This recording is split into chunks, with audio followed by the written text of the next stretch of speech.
I'll be happy when?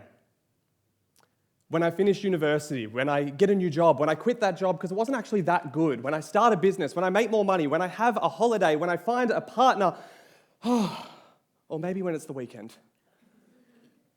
It all sounds so exhausting and overwhelming, doesn't it? Well, that's just a small sample of things that I've gambled my happiness on throughout my life. Some of them may sound familiar to you. Perhaps you've bet your happiness on similar milestones. I know now that this is called the Honic Treadmill, or the happiness trap, running breathlessly through life from one milestone to the next in the desperate search for happiness, only to find that nothing really changes. And to be honest, it's not a great way to live. But 10 years ago, I thought I was setting out to follow the right stepping stones and the right path for a happy, successful, and fulfilling life. I told myself that if I could achieve enough, if I was successful enough, if I was perfect enough, then maybe I would be enough. And maybe then I would be happy. But as I dedicated more and more time to chasing this never-ending to-do list of life, I noticed something strange was happening. I wasn't actually feeling any happier. I mean, sure, after each accomplishment, I'd have this quick little boost of happiness, but soon afterwards, I'd be met by an overwhelming sense of, is that it? Wasn't that supposed to be the thing that brought me lasting happiness? Clearly, something wasn't working. So I decided to take a new approach. I decided instead of using success as a way of chasing happiness, I would start prioritizing happiness as a means and end unto itself. And this isn't a radically new or mind-blowing idea. I'm far from the first person to say that happiness is a priority in their life. If you were to go ask the next 100 people that you meet, what do you want out of life right now? What are you pursuing? You might hear close to 100 different answers. You might hear to have more time with the family, to pay down the mortgage, or to volunteer for a cause that matters to them. But if you were to get curious and ask them why, out of all the goals they could have chosen, why those goals? Eventually, nearly every person has the same answer. Because I want to be happy. We fundamentally do not set goals that are absent of the perceived gain of happiness. Or in the words of positive psychologist Daniel Gilbert, happiness is the ultimate goal of virtually every decision that we make in life.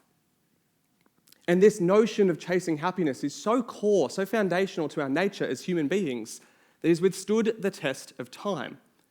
In ancient Greece, Aristotle is attributed for saying that happiness is the meaning and purpose of life, the whole aim and end of human existence. His Holiness the 14th Dalai Lama shares a similar perspective, saying the purpose of life is to be happy.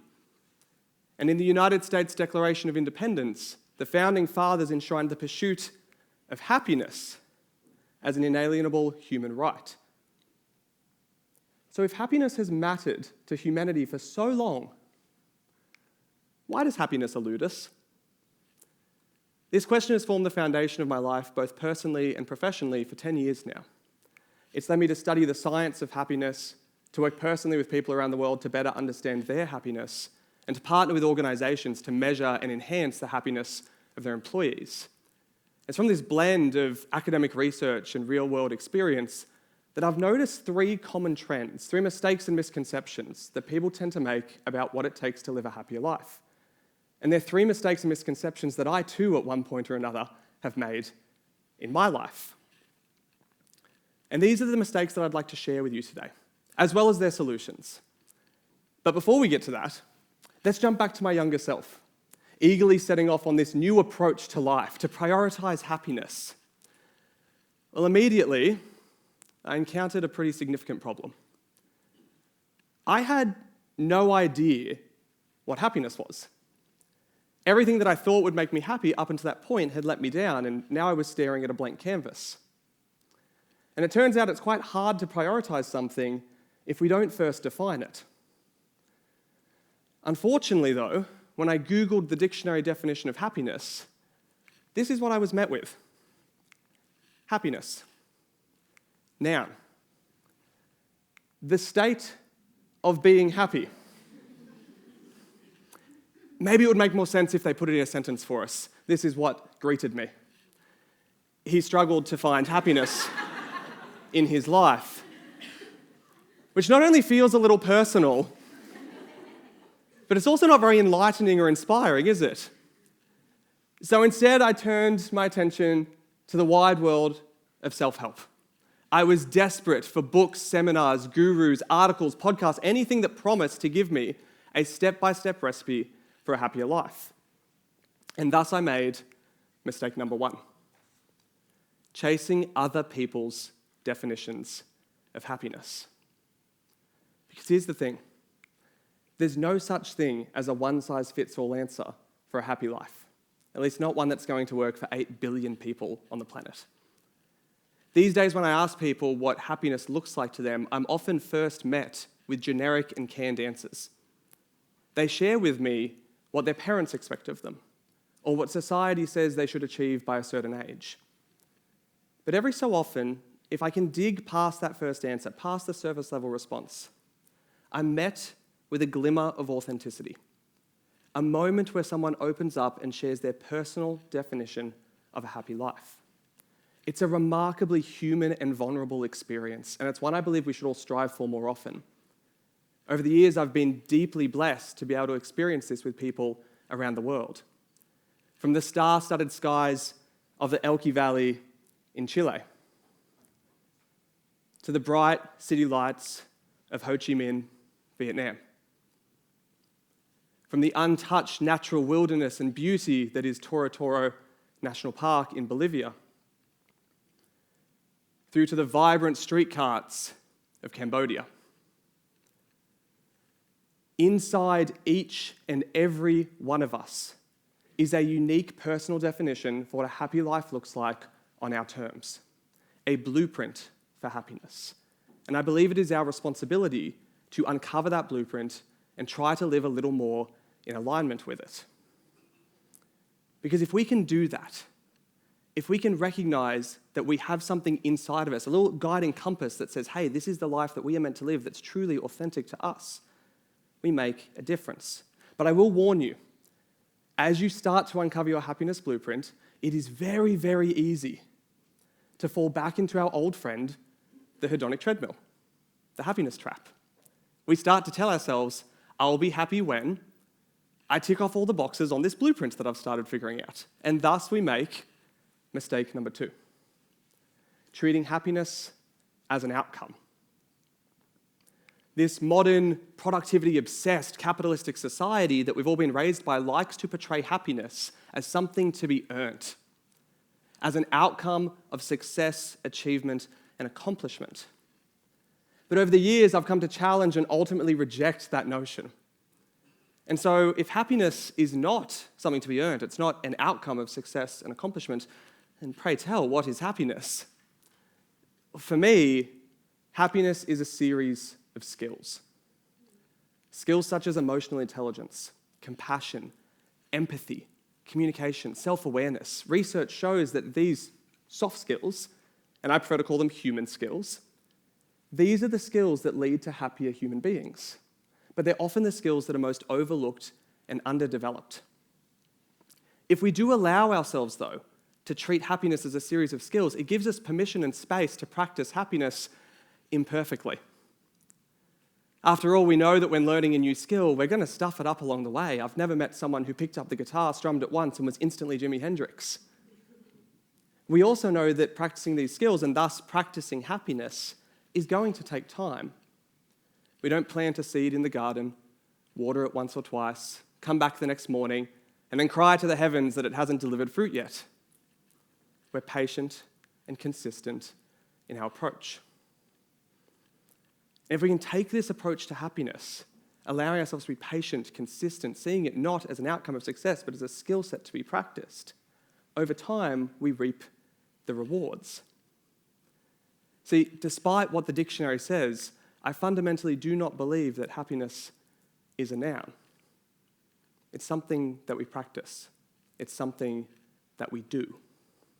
Happiness is a verb. And with that in mind, it leads us nicely into the third and final mistake of happiness that I wanted to share today. But for the sake of building tension first, can I make a little confession to us all? I used to wholeheartedly believe that if I learnt enough about the art and science of happiness, if I practiced it diligently enough and consistently enough, if I showed up, then I could be happy all by myself. I didn't need other people to live a happy life. And whilst it's true that it's on each and every one of us as individuals to plant the seeds of happiness, it is our responsibility to take care of our happiness. We cannot expect others to make us happy. I've come to understand that those seeds of happiness, whilst they're planted by us as individuals, are best cultivated collectively. They're cultivated by our connections, by our communities, by our contributions to others. Sure, happiness may start from within, but it's nurtured in the spaces where we interact and overlap as human beings. And this approach to happiness has allowed me to go so much deeper into living a happy and fulfilling life. It leads me really nicely into the third and final mistake that I want to share today. Believing that happiness is a solo pursuit. As a society, we have a tendency to overvalue personal development and undervalue collective development. The time that we all spend on our phones swiping, scrolling, and double tapping in the search of cheap happiness has increased, while the time we spend in moments of genuine human interaction has decreased. And we invest billions of dollars into the industry that is self-help, whilst under-investing in community help. I believe we do this as a hyper-individualized approach to happiness. And it's an approach that fundamentally does not work long-term. If I were to invite you to take a moment to scan back through your memory bank and pull out all the moments when you were happiest, your happiest memories and experiences in life, I would predict that a common thread unites nearly all of us. I know when I look at my happiest memories, one thing stands out remarkably clearly. They all involve other people.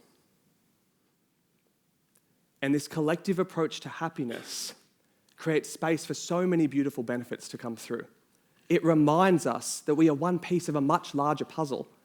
It reminds us how interconnected and interwoven our experiences as human beings are. And it encourages us, I hope, to be a little bit more mindful and considerate of the role that we play in the happiness of those around us. From this perspective, it unites us. No longer is happiness something that weighs entirely on our own shoulders for us to solve. It's something that we can work on together. So if I can leave you with this, please, I encourage you to no longer think of happiness as an outcome of success. Instead, think of it as something that we can nurture, a skill set that we can practice over time. I encourage you to no longer chase other people's definitions of happiness and instead do the work of uncovering your own beautiful, unique blueprint for a happy and fulfilling life on your terms. And I implore you to please stop thinking of happiness as a solo pursuit. Instead, start nurturing it collectively. Go out of your way to invest in relationships and in connections with others. Because I promise you, if we all make these three changes, if we take this new approach to happiness, not only do we become happier in the process, we also get the beautiful, unique privilege of playing our part in impacting the happiness of others, in spreading a positive ripple effect, and in making the world as a whole just a little bit happier. Thank you.